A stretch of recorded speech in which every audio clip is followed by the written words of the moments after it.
এই ফুলটা আছে না, ওটা চারিদিকে ঘুরিয়ে দাও। শুভ জন্মাষ্টমী সবাইকে। লাড্ডু গোপাল আসার পরেই প্রথমবার আমাদের বাড়িতে এত বড় করে জন্মাষ্টমী পালন হচ্ছে। আজকে না সব কিছু ম্যাচিং হয়ে গিয়েছে, দোলনা, ড্রেস, জুয়েলারিজ, আর তার সাথে দেখো দোলনাটার চারিপাশে না ফেয়ারি লাইট ঘুরিয়ে দিলাম। কি সুন্দর লাগছে না? তবে এর থেকেও বেশি কিউট আমাদের লাড্ডু গোপাল। তা এখানে স্নান করানো হবে, সেই কারণে জল, গোলাপের পাপড়ি আর গঙ্গা জল নেওয়া হলো। সকালবেলাতে একবার নতুন জামা পরা হয়েছে, এবার স্নান করে আবারও নতুন জামা। এবছরের জন্মাষ্টমীটা আমাদের জন্য খুব স্পেশাল, তার কারণ জন্মাষ্টমীর পুজো প্রতি বছরই আমাদের বাড়িতে হয়, তবে এই বছর লাড্ডু গোপালের বার্থডে সেলিব্রেশন হচ্ছে। তা সেই কারণেই নিজেদেরকে খুব স্পেশাল মনে হচ্ছে, মানে লাড্ডু গোপাল নিজে আমাদের বাড়িতে এসেছেন আর উনার প্রথম বছরের বার্থডে সেলিব্রেশন। নিজেদের সাধ্য মতো ফ্রেন্ডস আমরা আয়োজন করেছি। রান্না যদি নিজের হাতে করতে পারতাম আমার মনটা আরও বেশি ভালো লাগতো, তবে সবই তো উনারই ইচ্ছা। এবছর হয়নি, পরের বছর থেকে আশা করি নিজের হাতেই রান্না করে ভোগ নিবেদন করব। লাড্ডু গোপালের সামনে সর্বক্ষণ বাসিটা রাখতে হবে, এটা আমি আগে জানতাম না। আমাকে একটা বোন কমেন্ট করে জানিয়েছিল কি দিদিভাই সবসময় বাসিটা পাশে রেখে দিও। তো তারপরে দিন থেকে আর বাসি কখনো সরাইনি, একদম রেডি হয়ে গিয়েছে, দোলনাতে বসিয়ে দিচ্ছি। চলো এবার তোমরা ভালো করে দেখে নাও।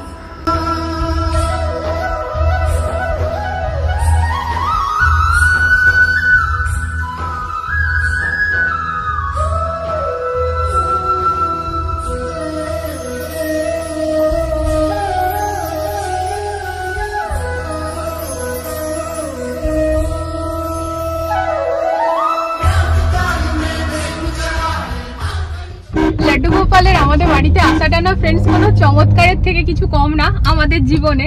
কারণ যেমন ভাবে আমরা লাড্ডু গোপালকে পেয়েছি, সিরিয়াসলি মানে আমরা যে মায়াপুর যাব সেটাই প্রথম কথা, আমরা সেইবার আগে থেকে জানতাম না। আমরা মায়াপুর গেলাম, মানে লাড্ডু গোপাল নিজে আমাদেরকে টানলো মায়াপুরে। আর তারপরে ফ্রেন্ডস আমার মা যেরকম ভাবে কিনলো, আর মা কিন্তু যখন কিনছিল আমি তখনও দোকানে দাঁড়িয়ে মাকে বললাম মা আমার কিন্তু ঘর কমপ্লিট হবে, মন্দির কমপ্লিট হবে, তারপরে আমি লাড্ডু গোপাল নেবো। তাও মানে সে মা বলে তোকে নিতে হবে না, আমি আমার ঘরেই রাখবো, তাই জন্য নিচ্ছি। তারপরে মানে কিভাবে যে মানে কি বলবো, ওইটাই আর কি, লাড্ডু গোপাল নিজের থেকে আর কি আমাদের কাছে এসেছেন, মানে সিরিয়াসলি ফ্রেন্ডস। আর তারপর তোমাদেরকে বলি মানে ঠাকুরের কি লীলা খেলা। আমি মানে খালি টেনশনে আমার মানে খারাপ লাগছিল যে ঠাকুরের মেন প্রসাদ মাখন মিশ্রি আর তালের বড়া, আর আমি এটাই দিতে পারবো না। আমি কতই মিষ্টি দিই, কতই কিছু দিই, আমি মেন জিনিসটাই দিতে পারবো না। তা ফ্রেন্ডস তোমাদেরকে বলি, বাইরে বেরিয়ে যখন ফুল টুল কিনতে এসেছি, দিদিভাই দোকানে গেছি নারকেল নাড়ু নিতে। তাই বললাম দিদিভাই নারকেল নাড়ু আছে? দিদিভাই বলে হ্যাঁ নারকেল নাড়ু আছে, সাথে তালের বড়াও নিয়ে যাও। বললাম কি বলছো? বলছে হ্যাঁ। তারপর ফ্রেন্ডস আমি গোটা মিষ্টির দোকান খুঁজে আমাদের ফ্ল্যাটের নিচে যে কানা সুইটস, সেখানেও খুঁজে, তো কানা সুইটসেও ফ্রেন্ডস খুঁজে কানা সুইটসেও পাইনি, কোনো জায়গাতে পাইনি। তারপর এখানে স্যামে আমি 4-5 রকমের আলাদা আলাদা মিষ্টি নিতে এসেছিলাম। দিয়ে স্যামে জিজ্ঞেস করছি, আমি জানতাম পাবো না, তাও জিজ্ঞেস করছি যে ভাইয়া মাখন মিশ্রি হবে? বলছে হ্যাঁ হবে, কিন্তু শেষ হয়ে গেছে, আবারও আসছে সেকেন্ড লট। তো আমি বললাম দাদা ভাই তোমরা প্লিজ আমার পেমেন্ট নিয়ে নাও, কিন্তু আমার জন্য রেখে দাও। বলছে না অমনি পেমেন্ট নেবো না, এলেই ফোন করে দেবো। তো ফোন এসে গেছে। তো চলো ফ্রেন্ডস মাখন মিশ্রিটা নিয়ে যাই আর লাড্ডু গোপালকে ভোগ নিবেদন করি। এই যে শ্যাম, এই হচ্ছে মাখন মিশ্রি। ফাইনালি মাখন মিশ্রি পেয়ে গেছি আমরা। খুঁজে আমরা কাল থেকে পুরো খুঁজছি ফ্রেন্ড, শুধু স্যামে আসিনি, বাকি সব জায়গায় এসেছি। তো লাস্টে আমাদেরকে লাড্ডু গোপাল আমাদেরকে স্যামেও পাঠিয়ে দিল, যা ওখানে গিয়ে দেখ।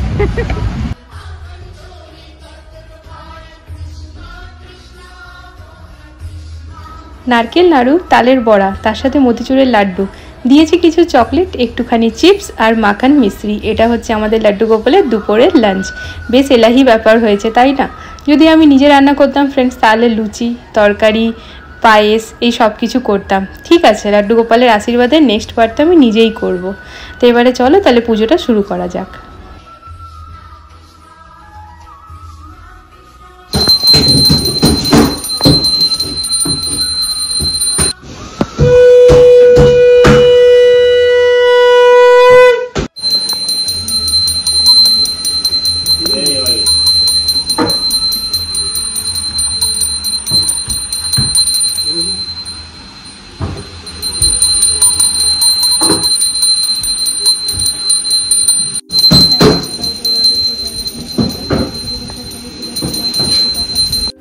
আজকে হচ্ছে জন্মাষ্টমী, তো সেই উপলক্ষে দুপুরবেলায় ভাত হবে না, লুচি হবে। তো লুচি যখন হবে তাহলে তো কুমড়ো আলুর তরকারি, এর থেকে সেরা তো আর কিছু হতেই পারে না। তো চলে এসেছি, ঝটপট কড়াই চাপিয়ে দিয়েছি ফ্রেন্ডস, অনেকটা দেরি হয়ে গিয়েছে।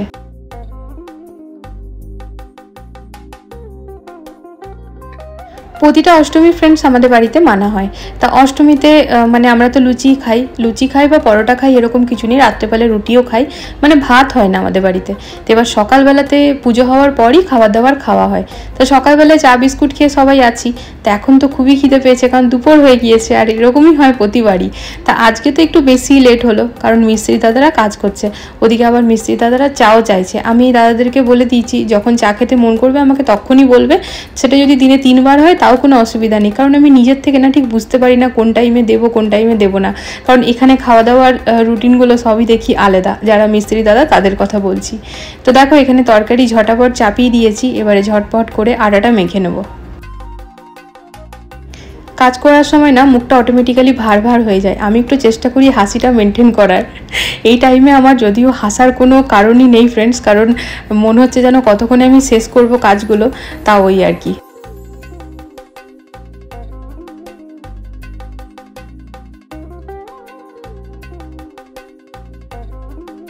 আমার 2 মেয়ে কিন্তু ভীষণ লক্ষ্মী, ওরা যখন বাইরেও যায় না সবাই ওদের খুব নাম করে।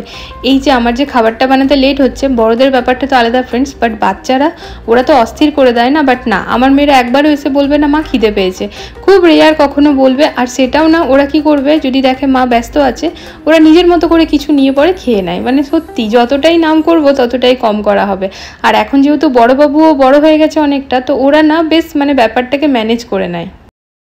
এই যে এই হচ্ছে আমার খাবার ফ্রেন্ডস, এখানে লুচি, কুমড়োর তরকারি, সাথে একটা লাড্ডু। আইয়া সবাইকে দিয়ে দিয়েছি খেতে, সবাই খেয়ে নিয়েছে, আমার শান্তি। তো এখানে এবার বসি, ব্যালকনিটাতে বসতে আমার বড্ড ভালো লাগে। তো চলো ফ্রেন্ডস খেয়ে নিয়ে ঝটপট একটু যেতে হবে। কোথায় যাব খেয়ে নিই তারপর বলছি। মাখন মিষ্টি যেহেতু প্রিয় খাবার, তো এটা নয় আজকে সারাক্ষণ লাড্ডু গোপালের সামনেই থাক। এই যে খালি নিজেই মনে হচ্ছে বারবার এসে নিয়ে দেখি। তা তোমাদের কিরকম লাগলো ফ্রেন্ডস আমাদের লাড্ডু গোপালকে, কমেন্টে জানিও। লাড্ডু গোপালকে তো সবার ভালোই লাগে, এটা হতেই পারে না কেউ বলবে লাড্ডু গোপাল দেখতে ভালো লাগবে না, দেখতে তো অলওয়েজ কিউট, তাই না? নিজেরই মনে হচ্ছে বারবার গিয়ে দেখতে হলো, না নজর লেগে যাবে। থাক, তো দোলনাটা একেবারে মনের মতো হয়েছে। কি খবর? চলো চলো বসো না, বেরিয়ে পড়ো, ঘরের যা অবস্থা। তা দেখাই, এই যে মাম্মাম বলেছি বিকেলবেলা সবাই মিলে একটু রেডি হয়, লাড্ডু গোপালকে ঝুলাবো না মা। এই যে এদিকে আমাদের আলমিরা তৈরি হচ্ছে ফ্রেন্ডস, যেটা কিনা এই জায়গাটাতে হবে। তো তোমাদের সাথে শেয়ার করেছিলাম, এই জায়গাটা পুরো উঠে যাবে। ওই যে আর এত সুন্দর ফিনিশিং এর সাথে করছে, কি বলবো ফ্রেন্ডস। ওটাই বললাম, ওই ভাইয়ারা যদি ভুল না করতো তো এই ভাইয়াদের সন্ধানই পেতাম না। তবে হ্যাঁ, এইটা আজকে ভাইয়ারা এবার আমাদের পার্মানেন্ট হয়ে গেল আর কি। যখনই কিছু কাজ হবে এনাদেরকেই ডাকবো, তাই কিনা বল বলো? খুব ভালো স্পিডে করছে আর খুব নিখুঁত ভাবে করছে, তাই না বলে? মানে ওই আর কি, মানে এক্সপিরিয়েন্স কথা বলে, আবারও সেই কথাটাই। তো এখন আমরা দুজন যাচ্ছি ফ্রেন্ডস। আঙ্কেল ফোন করেছিল, আমাদের এখন অতি এমার্জেন্সি একটা কাজে যাওয়ার আছে, যেটা তোমাদের সাথে শেয়ার করব। সেটা একদম আলাদা, আমাদের পার্সোনাল, খুবই পার্সোনাল কথা, যেটা বাড়িতে কারোর সাথে শেয়ার করা যাবে না, তোমাদের সাথে শেয়ার করা যাবে। তো যাই হোক, যেটা বলছি ফ্রেন্ডস কি, এখন আমরা যাচ্ছি আমাদের যে মেইন ডোরটা আমরা কিনেছিলাম সেইখানে, কি কোথায় গো? Mega store. হ্যাঁ, কারণ হচ্ছে নিচে যে আঙ্কেল জি আছে, আঙ্কেল জি ভিমেকা মার্টে গিয়ে আমরা সবসময় মেগা ডোরস। হ্যাঁ, তো ওই আঙ্কেলও নেবে সেই দরজা, আমাদের মতো সেম দরজা। তো আমাদের যেহেতু নেওয়া আছে, চেনা আছে, সবকিছু আছে, তো আমরা সাথে গেলে একটুখানি ফ্রেন্ডস কথাবার্তা বলতে সুবিধা হবে। আর আমার বেলাতে একটুখানি আমি বার্গেনিং করতে পারতাম, তো একটু বার্গেনিং কম হয়েছে, তো আঙ্কেলেরটাতে একটু করে দেবো, আঙ্কেলের তাহলে একটু কম হয়ে যাবে। যাই হোক, আমি বলেছিলাম ভাইয়া কম করো, তো ভাইয়া বলেছিল নেক্সট কিছু নিলে করে দেবো। তো এটাই আঙ্কেল নিচ্ছে, মানে আমরাই নিচ্ছি। তো ওইখানেই যাচ্ছি, চলো তাহলে বেরিয়ে পড়ি, খাওয়া দাওয়া হয়ে গিয়েছে। তো এই যে ফ্রেন্ডস, বর গাড়িটা একটুখানি গুছাওয়া করছিল, সেরকম জিনিস ছিল না, কারণ কালকেই তো আমরা সবাই মিলে বেরিয়েছিলাম। তাও মানে নিজেরা চাপছি আর অন্য কেউ চাপবে, দুটোর মধ্যে একটু তফাৎ তো থাকে। তা আমি কতক্ষণই নিলাম একটা কোল্ড ড্রিঙ্ক, ফ্যানটা। আমি নর্মালি কোল্ড ড্রিঙ্ক প্রেফার করি না, বাট এই জাস্ট লুচি খেয়ে বেরালাম তো একটুখানি কেমন জানি লাগছে, এটা খেয়ে নিলে ঠিক লাগবে। তারও সিট বেল্টটা বাদি। প্ল্যান চেঞ্জ, ঠিক আছে? প্ল্যান এ হলো না, প্ল্যান বি। মানে আঙ্কেল আর তার ছেলে নিজের গাড়িতে এসছে, আমরা যেমন ফ্রেন্ডস এসে যে কাজ করাতাম সেরকমই। তা থাকে তো এখন আঙ্কেলরা ওইদিকে, যেদিকে আমরা যাচ্ছি দরজাটা দেখতে, তো সেই জন্য তারা ওইখান থেকে ঘর চলে যাবে আর আমরা আবার এদিকে চলে আসবো। তার মানে আঙ্কেলরা নিজেদের গাড়িতে যাচ্ছে, আমরা নিজেদের গাড়িতে। আজকে হচ্ছে জন্মাষ্টমী। জন্মাষ্টমী, আর জন্মাষ্টমীর একদিন পরেই হচ্ছে আমার চিম্পু মায়ের শুভ জন্মদিন, মানে 5 বছর কমপ্লিট করে যাচ্ছে। তা ওর বাবার ইচ্ছে যে এবার 2 মেয়েকে সাইকেল দেওয়া হোক। তাই আমি বললাম ঠিক আছে, তুমি যেরকম বলছো সেরকমই হোক, যেমন ইচ্ছা তেমন কাজ। দুজন মিলে চলে এসেছি সাইকেল দেখতে। তোমাদের সাথে শেয়ার করলাম, বাট বাড়িতে এখনো কেউ জানে না, মেয়েরাও জানে না। তো তোমরা বুঝতেই পারলে ফ্রেন্ড সারপ্রাইজটা কি আমাদের মেয়েদের জন্য। তা আমাদের প্রথম থেকে এরকমই নিয়ম হয়ে এসছে যে দুজনকেই আমরা সেম সেম সারপ্রাইজ, মানে যা দিই সেম সেম। ভালেই বার্থডেটা বড়বাবুর হোক, ছোটবাবু গিফট পাবে, ছোটবাবুর বার্থডে হোক বড়বাবু গিফট পাবে, মানে দুজনেই পাবে। তো এইবারে ওর ড্যাডের ইচ্ছা, ওর ড্যাড নিজের ইচ্ছাটা আমাকে জানিয়েছে। তো ওরকম ভাবে এখন আমাদের দুজনের ইচ্ছে যে মেয়েরা সাইকেল মেয়েদেরকে দেওয়া হোক, কেন কি এখানে রাখারও জায়গা আছে আর চালাবারও জায়গা আছে। আর অনেকদিন ধরে ভেবেছিলাম যে নিজের ঘরে যখন যাবো তখন কিনে দেবো। হ্যাঁ, আর ছোট থেকে ওরা চালায়নি ওরকম ভাবে, বাবা মা কিনে দিয়েছিল একটা বড়বাবুকে অনেকদিন আগে। বড়বাবু মোটামুটি চালিয়েছে, ছোটবাবু একদমই চালায়নি। আর বড়বাবু দেখো যেন ওই ছেলেটা সাইকেলটা পেছনটা ওরকম। হ্যাঁ, তো মানে যেহেতু ফ্রেন্ডস আস্তে আস্তে বড় হচ্ছে, সাইকেলটা এবার ওদের চালানো দরকার, তারপরে স্কুটি, তারপর গাড়ি, সবকিছু তো শিখতে হবে। তো যাই হোক, জন্মদিনটা একটা বেশ ভালো উপলক্ষ দেওয়ারই, তাই জন্য দিয়েও দিলাম। তো হেলদি গিফট হলো। হ্যাঁ, একটা হেলদি গিফট হলো। ঠিক আছে, চলো এবার আমরা যাচ্ছি একটুখানি মন্দির দেখতে। মন্দির দেখতে, হ্যাঁ, যে মন্দিরটা আছে ওটাও রিনোভেট হবে ফ্রেন্ডস, তো একটু জাস্ট আইডিয়া নিতে যাচ্ছি। চলো ইন্দিরাপুরম। এরকম যখন সবকিছু মনের মতো হয়ে যায় না, তখন বেশ ভেতর থেকে আনন্দ লাগে। সে বলে না মেঘনা চাইতেই জল, ওই রকম। কেকটার কথা আমি ভাবিনি ফ্রেন্ডস, বিকজ আমি মানে মনটা একটু এরকম ছিল। সকালবেলায় স্যামে এসেছিলাম, ওখানে ওই মাফিনস গুলো ছিল, তো স্যামে যেহেতু ছিল একটু জিজ্ঞেস করেছিলাম এটা কি এগলেস, তো পাশে একটা দাঁড়িয়ে ভাইয়া বললো কি ম্যাম যতই এগলেস বলুক, হ্যাঁ সেই, তো বলছে যতই এগলেস বলুক ওরা মানে বলছে তো ওই জায়গাটা দেই না। হ্যাঁ দিয়ে আমি আর কিনিনি, কেকের কথাটা দিয়ে মাথা থেকে সরিয়ে দিয়েছিলাম, ঠিক আছে। তো ওই আর কি, যেটা হওয়ার থাকে ওটা তো হবেই। তো চলো, সিট বেল্ট বাঁধিনি, আর এখন বাঁধতেও পারছি না, বাস ইউটার্ন নিলেই আমার ঘর। তো রেডি টেডি হয়ে পরে একটুখানি শাড়ি পরে নিয়েছি ফ্রেন্ডস। ব্যাকগ্রাউন্ডটাকে একদমই ইগনোর করবে, কাজ চলছে তোমরা সবাই জানো। নেক্সট ইয়ার একেবারে ব্যাকগ্রাউন্ডটাও দেখার মতোই হবে, কারণ সব কাজ কমপ্লিট হয়ে যাবে, তো একেবারে সাজিয়ে গুছিয়ে সবকিছু প্রেজেন্ট করতে পারবো। এবার সাজিয়ে গুছিয়ে যেরকম ভাবে মানে মাথায় ছক্কাটা ছিল সেরকম ভাবে কিছু হয়নি। তবে আমার মনে হয় ফ্রেন্ড সব থেকে মেন যেটা, সেটা হচ্ছে লাড্ডু গোপালের আজ বার্থডে, তো উনাকে ভালো করে পুজো করা, সারাটা দিন উনাকে নিয়ে ব্যস্ত থাকা, সেটাই বোধহয় বেশি জরুরি ছিল। তো আমি মানে আমরা সবাই সেটাতেই ফোকাস করেছি। বাকি ব্যাকগ্রাউন্ড তো ঠিক আছে, কোনো অসুবিধা নেই, কাজ কমপ্লিট হওয়ার পর এগুলো সব ক্লিন হয়ে যাবে। তা এখন যেরকমটা তোমাদের সাথে শেয়ার করলাম, এই যে কেক পেয়ে গেছি, কেক নিয়ে চলে এসেছি। এখন আপাতত ফ্রেন্ডস যেহেতু ওই একটা বড় ট্রের মতো থাকে না সামনে, ওটা থাকলে পর ওটা বার করে সব করতে সুবিধা হয়, বাট ওই ট্রে তো হয়নি আর কি। তো এই মন্দিরের ডিজাইনটা পুরোটাই চেঞ্জ হবে, যেটা কিনা দেখতে আমি আর বর এখন গিয়েও ছিলাম, দেখেও এলাম, বেশ পছন্দ হয়েছে। তো কিন্তু এখন তো আপাতত আমার কাছে যেটা আছে সেটাতেই কাজ চালাতে হবে। তো কেকটা আমাকে ওই মাঝখানটা দিয়ে ব্যবস্থাটা করতে হবে। তো চলো সবকিছু অ্যাডজাস্ট করে নিই, তারপরে আস। চিম্পু মায়ের জন্মদিন উপলক্ষে চকলেট কিনতে গিয়েছিলাম, কারণ সবাইকে ডিস্ট্রিবিউট করা হয়। ক্লাসে যত বেবিজ আছে, বাসে যত বেবিজ আছে, সেখানে গিয়ে দেখছি কেক লাড্ডু গোপালের জন্য স্পেশালি ভাবে।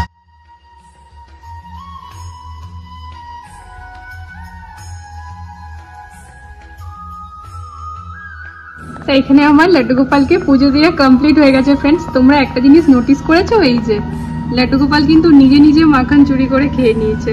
না, আজকে তো চুরি করার কিছুই নেই, আজকে তো সবটাই তার একদম সামনেই রাখা আছে, এই যে আরো রাখা আছে, তো একেবারে কোলের উপর নিয়ে পড়ে। আর এখানে তালের বড়া তো দিয়েছি, আর আমি 5 রকমের মিষ্টিও দিয়েছি তার সাথে। এবারে হবে কেক কাটিং। তো লাড্ডু গোপাল তো আর কেক ওরকম ভাবে কাটবে না, মনে মনে মানে কেটে নিয়েছে, বাট আমরা দেখতে পাচ্ছি না, তা আমরাই কেটে নেবো ফ্রেন্ডস। তো এই যে happy birthday to you, happy birthday to you, happy birthday to dear Laddu Gopal, happy birthday to you. আমি একটু গুপুকে খাবো।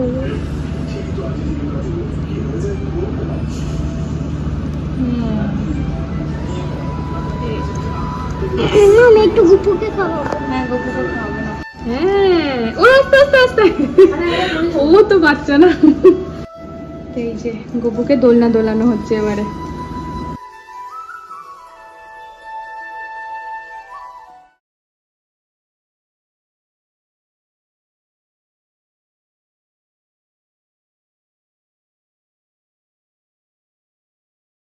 কেক।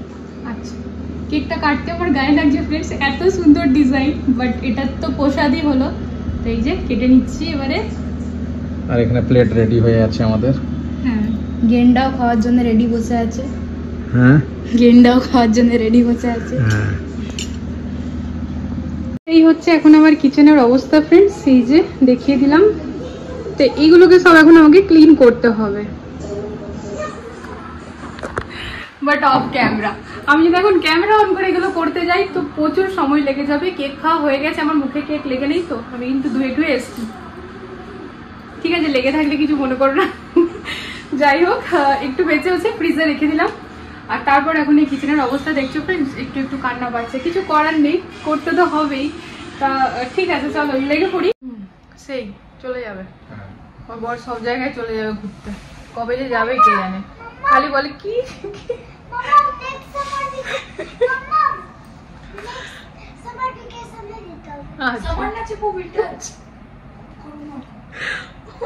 মাঝে মাঝে পাগল হয়ে যাচ্ছে, যখন একটু বসছে দেখছে আমি ডাকছি, শুচ্ছে আমি ডাকছি। কালকে চিম্পুর বার্থডে তো জেগে আছে এখনো। চিম্পুর ড্যাডও জেগে আছে, চিম্পুও জেগে আছে, সবাই জেগে আছি। চিম্পুর ড্যাড তো বসে বসে আরামসে ফোন ঘাটছিল, মাম্মাম হাত থেকে ফোনটা কেড়ে নিয়েছে তখন।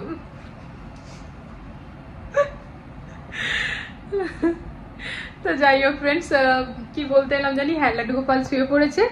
আর আজকে একটু লেটে শয়নে দিলাম, অন্যদিন সন্ধ্যাবেলা সন্ধ্যা দেবার মোটামুটি 10-15 মিনিট পর, আধা ঘন্টা পর শুইয়ে দিই, বাট আজকে একটু লেটে করলাম কারণ হ্যাপি বার্থডে বলে কথা। আর আজকে পুরো দিন আমরা লাড্ডু গোপালকে নিয়ে ব্যস্ত ছিলাম, আর কালকে পুরো দিন আমরা ব্যস্ত থাকবো আমাদের রাধা রানীকে নিয়ে। চিম্পু মা, চম্পক মা বলছে মাম্মা কৃষ্ণ ঠাকুর জন্ম হয়েছিলেন, তারপরে রাধারানী চোখ খুলেছিলেন। আর চিম্পুর বার্থডেটাও তো আজকে, মানে কৃষ্ণ ঠাকুরের বার্থডে আর কালকে চিম্পুর বার্থডে, তাহলে সেই হিসাবে চিম্পু রাধা বলছিল কি আজকে ওই রাধা বলেছিল ওই কি, হ্যাঁ কৃষ্ণ ঠাকুর হওয়ার পর চোখ খুলবে, তাই তো? না বাবা, চিম্পুকে কোনো কথা বলা না। হ্যাঁ সেটা বলছিল কি কালকেই রাধা চোখ খুলবে আর কালকেই তোমার বার্থডে। হ্যাঁ ঠিক আছে, একদিক থেকে দেখা হলো তো রাধারানী। তো যাই হোক, বড়বাবু বলতে এটা চাইছে মা, তার মানে আমাদের চিম্পুও তো রাধারানী। হ্যাঁ, রাধারানী, লক্ষ্মী, সরস্বতী, দুর্গা, কালী সবকিছু। বাবা, আজকালকার যা সিচুয়েশন তাতে মনে হয় যেন মেয়েরা, মানে বাকি সব তো ঠিক আছে, মানে কালী ঠাকুর হওয়া বেশি দরকার, তাই কি না বলো? আমরা তো আমাদের মেয়েকে এরকমই শিক্ষা দেবো ভাই, ওই মুখ বন্ধ করে না ভাই, মুখ খুলে সবসময় থাকো। অত সব জায়গাতে ভালো হওয়ার চক্করে না মানুষ নিজেরই বিপদ ডেকে আনে। যাই হোক, সেগুলো একটা অন্য টপিকে চলে যাচ্ছি। তো চলো ফ্রেন্ডস, ঠিক আছে, আজকে এই ব্লগটা এখানে এন্ড করে দিচ্ছি। আগামীকাল দেখা হচ্ছে একটা নতুন ভিডিওর সাথে আবারও খুব জলদি। ততক্ষণ জন্য সবাই ভালো থেকো, সুস্থ থেকো। আর আজকের ব্লগটা কিরকম লাগলো জানিও, যদি ভালো লেগে থাকে প্লিজ চ্যানেলটাকে সাপোর্ট করো। তো good night, love you all, tata.